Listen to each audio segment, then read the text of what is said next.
तो आज का टॉपिक है हमारा अलंकार। आज हम पढ़ेंगे अलंकार और अलंकार क्या होता है इसके बारे में जानेंगे। अलंकार दो शब्दों से मिलकर बना है। अलम धनकार। अलम का अर्थ होता है शोभा बढ़ाने वाला, अर्थात अलम का अर्थ क्या होता है? आभूषण या गहना, और कार का मतलब बढ़ाने वाला। इस प्रकार से अलंकार के जो शाब्दिक अर्थ होते हैं वो होता है शोभा बढ़ाने वाला, अर्थात गहना। जिस प्रकार से स्त्रियों का शोभा बढ़ाता है आभूषण, उसी प्रकार से काव्य में काव्य की शोभा बढ़ाता है अलंकार। तो इस प्रकार से हम कह सकते हैं कि जो वस्तु या काव्य के अलंकृत करे वे शब्द अलंकार कहलाते हैं। अलंकार मुख्य रूप से दो प्रकार के होते हैं। पहला शब्दालंकार और दूसरा अर्थालंकार। अब हम सिलेबस के अकॉर्डिंग जो 2023 में आने वाले हैं उसके अकॉर्डिंग हम शब्दालंकार का एक पार्ट पढ़ेंगे, श्लेष अलंकार, और अर्थालंकार से 3 पार्ट पढ़ेंगे। तो आइए चलते हैं हम अलंकार की ओर। तो हम लोग आते हैं श्लेष अलंकार। श्लेष अलंकार क्या है? जो 2023 के सिलेबस है, हिंदी है, इसमें अलंकार के 4 ही भाग पढ़ने हैं। पहला श्लेष अलंकार है, दूसरा उत्प्रेक्षा अलंकार है, तीसरा उपमा अलंकार है, अतिशयोक्ति अलंकार है, और मानवीयकरण अलंकार है। ये 4 ही पढ़ने हैं। तो उसमें से सबसे पहला हम पढ़ेंगे श्लेष अलंकार। श्लेष अलंकार क्या होता है? श्लेष का मतलब होता है क्या है? श्लेष का मतलब ये होता है कि किसी के ऊपर जाकर चिपक जाना, यानी एक ही शब्द के ऊपर जाकर चिपक जाना। अर्थात जब जिस अलंकार में एक शब्द के कई अर्थों में प्रयोग किया जाए, एक ही शब्द हो और उसके कई मायने निकाल दिए जाए, कई प्रकार से अर्थ निकाल दिया जाए, ऐसे ही अलंकार को हम श्लेष अलंकार कहते हैं। चलिए देखते हैं एग्जाम्पल में। सुबरन को ढूंढत फिरे कवि व्यभिचारी चोर। अब यहाँ एक एग्जाम्पल है कि सुबरन को ढूंढत फिरे कवि व्यभिचारी और चोर। मतलब क्या है? सुबरन एक ऐसा शब्द है जो इसके कई मायने हैं, कई अर्थों में प्रयोग किया गया है। जैसे कवि के संदर्भ में सुंदर का सुबरन का अर्थ ये है सुंदर अक्षर से है, यानी कवि के संदर्भ में क्या है? सुबरन का अर्थ होता है सुंदर अक्षर में। व्यभिचारी, व्यभिचारी का अर्थ क्या होता है? सुंदर स्त्री। तो सुंदर स्त्री के संदर्भ में सुबरन का अर्थ क्या है? जो सुंदर वर होते हैं। तो व्यभिचारी मतलब सुंदर स्त्री, सुंदर स्त्री के लिए सुबरन का अर्थ है वर। वर मतलब दूल्हा, दूल्हा के लिए। चोर, चोर के संदर्भ में सुबरन का अर्थ होता है सोना। ठीक है। तो इस प्रकार से यहाँ पर एक ही शब्द कई मायने में, कई अर्थों में प्रयोग किया गया है, इसलिए यह शब्द जो है श्लिष्ट शब्द कहते हैं इसको। श्लेष से श्लिष्ट शब्द है। यहाँ पर क्या है? श्लिष्ट शब्द है। तो इस प्रकार से हम जो है श्लेष अलंकार को समझने का प्रयास करेंगे कि जब एक ही शब्द का प्रयोग कई प्रकार से किया जाए, कई अर्थों में किया जाए, तो वैसे शब्द श्लेष अलंकार के अंतर्गत आते हैं।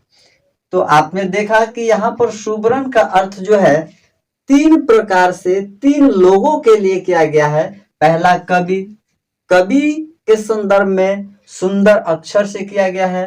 व्यभिचारी यानी सुंदर महिला के संदर्भ में सुवर्ण का अर्थ सुंदर वर से किया गया है। और चोर, चोर के संदर्भ में सुवर्ण का अर्थ जो है वो सोने से किया गया है।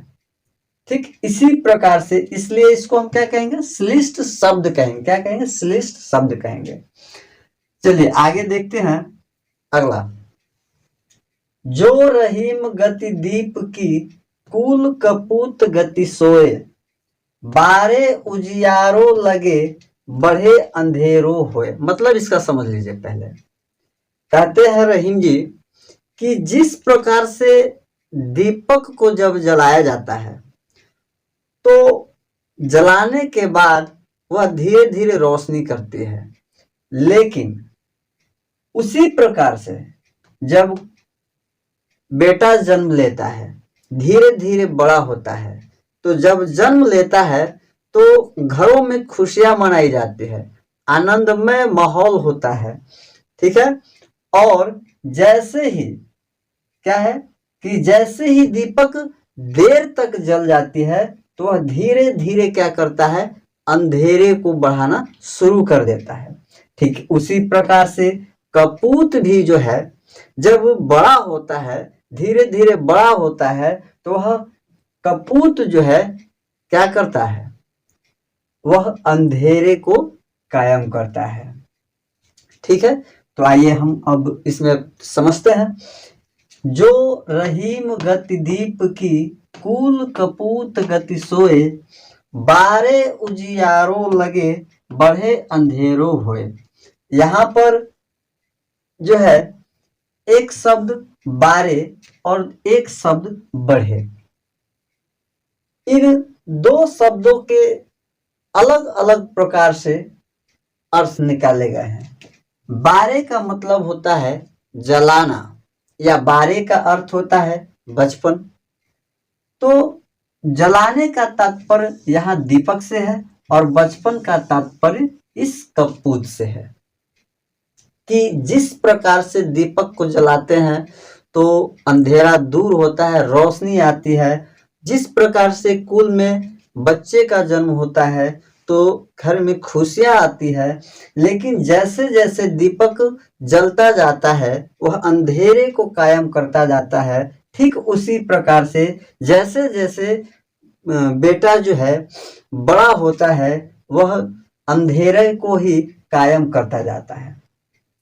तो इसी प्रकार से बारे का अर्थ दो प्रकार से लिया गया है। बढ़े, तो बढ़े का मतलब होता है एक बूझना, यानी दीपक के अर्थ में इसका अर्थ क्या है, बूझना, और इस कपूत के अर्थ में क्या है, बड़ा होना। तो यहाँ भी यह दो अर्थ लेकर बैठा हुआ है। तो ऐसे शब्द को हम श्लिष्ट शब्द कहते हैं। क्या कहते हैं, श्लिष्ट शब्द कहते हैं। जब एक शब्द का कई अर्थों में प्रयोग किया जाता है तो ऐसे ही शब्द को हम क्या कहते हैं, श्लेष अलंकार कहते हैं। इसके और भी बहुत सारे एग्जाम्पल्स हैं। ठीक है, तो आप प्रैक्टिस करेंगे।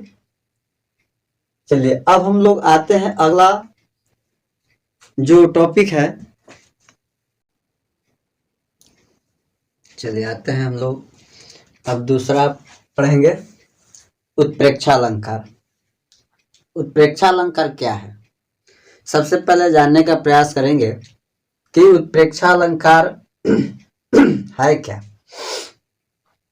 यदि काव्य में उपमेय में उपमान की संभावना या कल्पना की जाती है या संभावना व्यक्त की जाती है, वहां पर उत्प्रेक्षालंकार हो गया।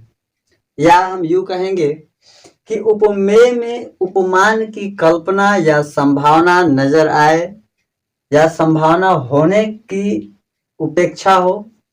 ठीक है, संभावना हो होने पर उसको क्या कहेंगे, उत्प्रेक्षालंकार कहेंगे। देखिए उत्प्रेक्षालंकार बहुत ही आसान है।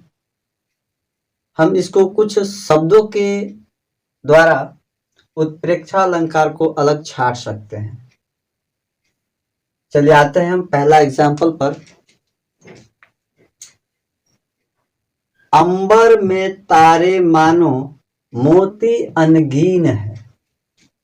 दूसरा एग्जाम्पल है पद्मावती सब सखी बुलाई जनु फुलवारी सबे चली गई।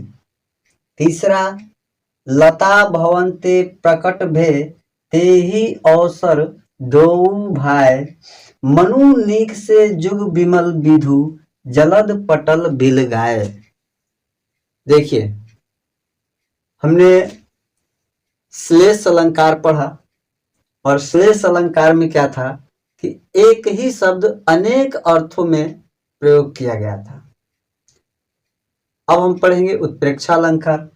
तो उत्प्रेक्षा अलंकार को कुछ शब्दों के द्वारा हम पहचान सकते हैं, जहां पर जिस पद में मानो, मनु, मप्रहु, मानहु, जानो, जनु, जनहु, ज्यो, जान, ईव, ये सारे शब्द जिस पद में भी दिखाई पड़े सीधा समझ लेना है कि वह क्या है, उत्प्रेक्षा अलंकार है। इसमें कोई ज्यादा दिमाग लगाने की जरूरत नहीं है। चलिए आते हैं। देखिए अंबर में तारे मानो मोती अनगीन है। अब देखिए मानो आ गया ना, मानो आ गया। तो आपको हमने क्या बताया कि पद में मानो, मनु, मप्रहु, मानहु, जानो, जनु, जनहु, ज्यो, जान या यू शब्द नजर जैसे ही आए समझ लेना है कि वह क्या है, उत्प्रेक्षा अलंकार है। अब देखिए पहला में क्या है, पहला एग्जाम्पल में है अंबर में तारे मानो मोती अनगीन है। अब देखिए मानो आ गया ना। चलिए दूसरा एग्जाम्पल देखते हैं। पद्मावती सब सखी बुलाई जनु फुलवारी सबे चली गई। अब देखिए इसमें जनु शब्द एक आया है ना।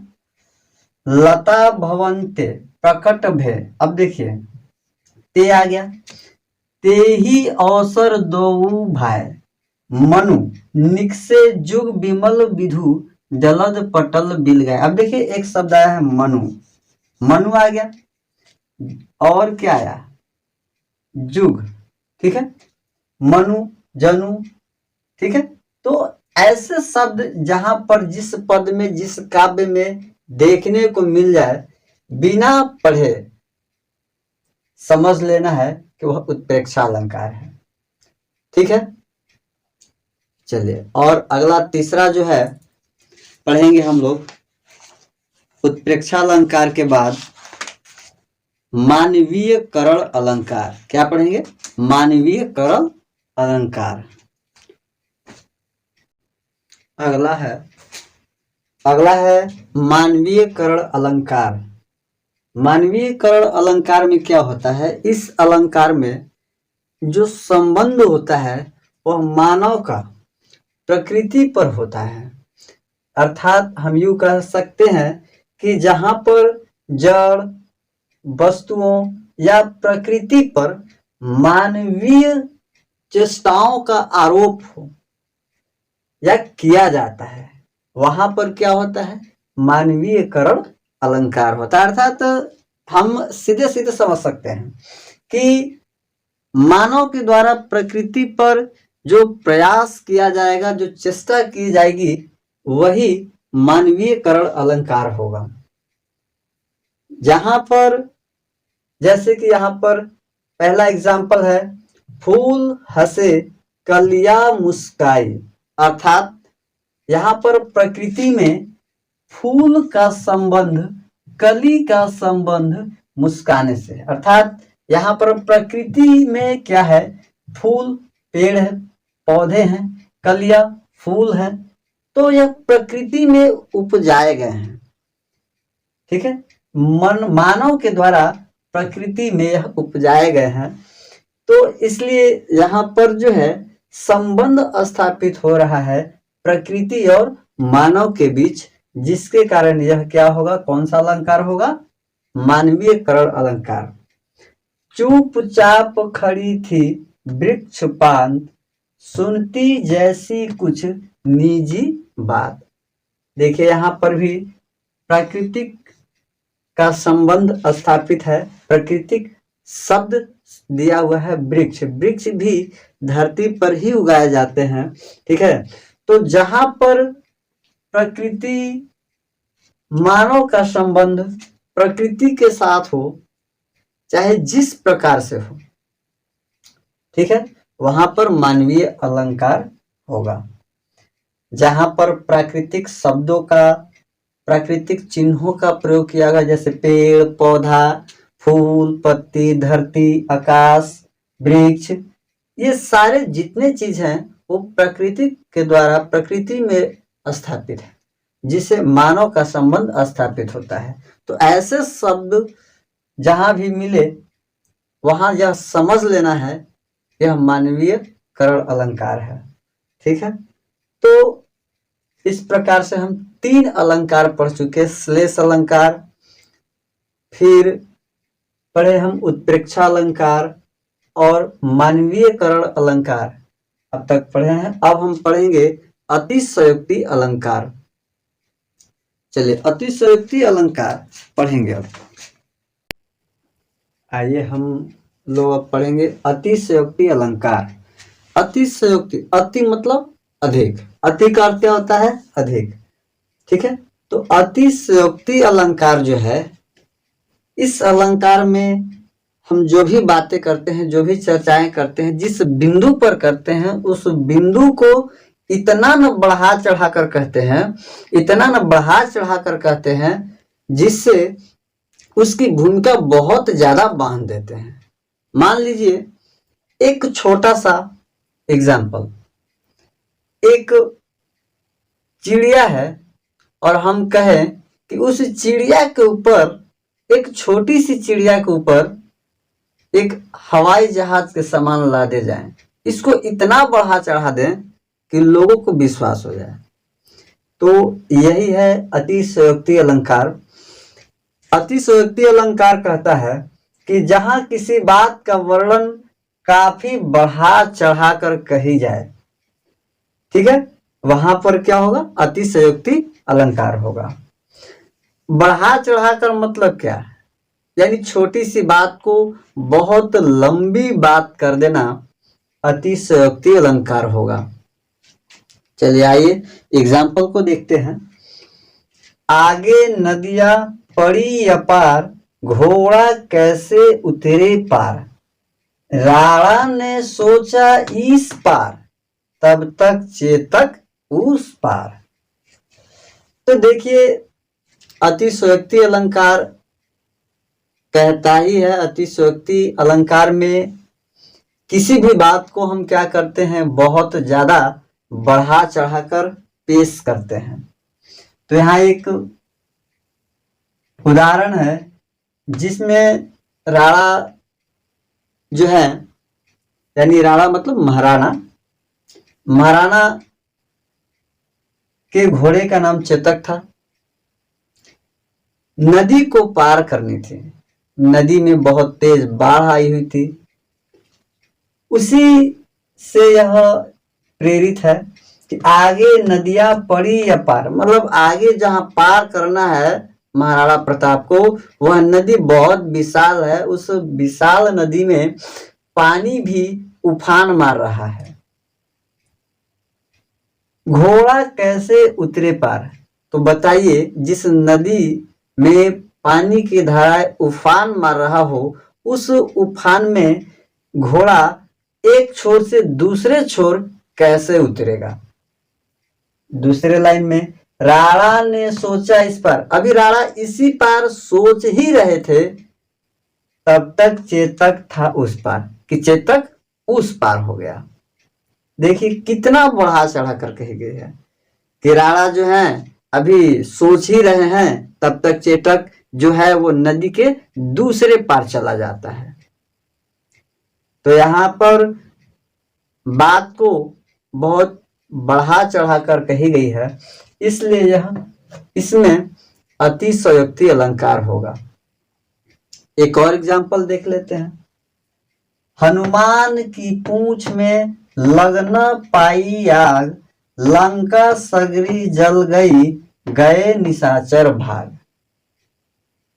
ठीक है, अब जरा सोचिए, कहता है हनुमान की पूंछ में आग लगी भी नहीं, यानी हनुमान जो है जब लंका में गए तो उनकी पूंछ में आग लगाए का प्रयास ही किया जा रहा था। तब तक कवि जो है कल्पना कर बैठे कि हनुमान की पूंछ में आग लगी नहीं और सारी जो लंका है धू धू करके जल गई। इसके साथ साथ क्या है, जब लंका जल गई तो निशाचर भी वहां से भाग गए। निशाचर का अर्थ होता है राक्षस, दानव। ठीक है, तो इस प्रकार से बताइए, सोचिए कि हनुमान जी की पूंछ में आग लगी भी नहीं, लंका जल भी गई और निशाचर वहां से भाग भी गए। तो यहां पर भी बात को बहुत ज्यादा बढ़ा चढ़ा कर कही गई है। अगला एग्जाम्पल देख लेते हैं। देख लो साकेत नगरी है यही, स्वर्ग से मिलने गगन में जा रही। अर्थात यहाँ पर एक ऐसे नगरी का वर्णन किया गया है जो कि बहुत काफी सकेत है, जो कि काफी मलिन है। उस नगरी का जो समानता है, बड़ाई है, वह स्वर्ग से किया जा रहा है। जो नगरी स्वर्ग में जा रही है, स्वर्ग जैसा दिख रही है। तो यहाँ पर भी उस नगर की जो व्याख्या है, वर्णन है, वह बहुत ज्यादा बढ़ा चढ़ाकर कही गई है। तो इस प्रकार से हम अतिशयोक्ति अलंकार पहचान सकते हैं। ठीक है, तो आज हम लोग अलंकार पढ़ चुके हैं। पहला अलंकार हमने पढ़ा उत्प्रेक्षा, पहला अलंकार हमने पढ़ा श्लेष अलंकार। अब एक बार रिवीजन कर लेते हैं। श्लेष अलंकार में क्या है, बात को एक ही शब्द जो है कई प्रकार के अर्थ में प्रयोग किए जाते हैं। एक ही शब्द का प्रयोग कई अर्थों में किया जाता है, तब वैसे शब्द को श्लिष्ट और वैसे अलंकार को हम क्या कहते हैं, श्लेष अलंकार कहते हैं। दूसरा जो है हमने पढ़ा उत्प्रेक्षा अलंकार। तो उत्प्रेक्षा अलंकार में जो पहचान है, उस पहचान को ही हम केवल याद कर ले, जैसे जानो, जनहू, मनहू, मानो, ईव, ये सारे शब्द ऐसे हैं जिसको हम याद कर लेंगे तो उत्प्रेक्षा अलंकार आसानी से देखते के साथ ही हम उसको पहचान लेंगे। तीसरा हमने पढ़ा मानवीय अलंकार। तो मानवीय अलंकार में क्या था कि प्रकृति पर मानव की चेष्टा जहां पर देखने को मिल जाए, या प्रकृति पर चेष्टा, प्रकृति का मानव पर चेष्टा जहां पर देखने को मिल जाए, ऐसे अलंकार मानवीय करल अलंकार कहलाते हैं। अतिशयोक्ति अलंकार, तो जिस अलंकार में छोटी सी बात को बहुत लंबे चौड़े बताया जाए, यानी बढ़ा चढ़ा कर बताया जाए, ऐसे अलंकार को हम अतिशयोक्ति अलंकार कहते हैं। Thank you. यदि अलंकार के और भी भाग पढ़ना चाहें तो कमेंट बॉक्स में कमेंट करना ना भूलें। यदि यह वीडियो आपको पसंद आए तो लाइक, सब्सक्राइब और शेयर करना ना भूलें। Thank you.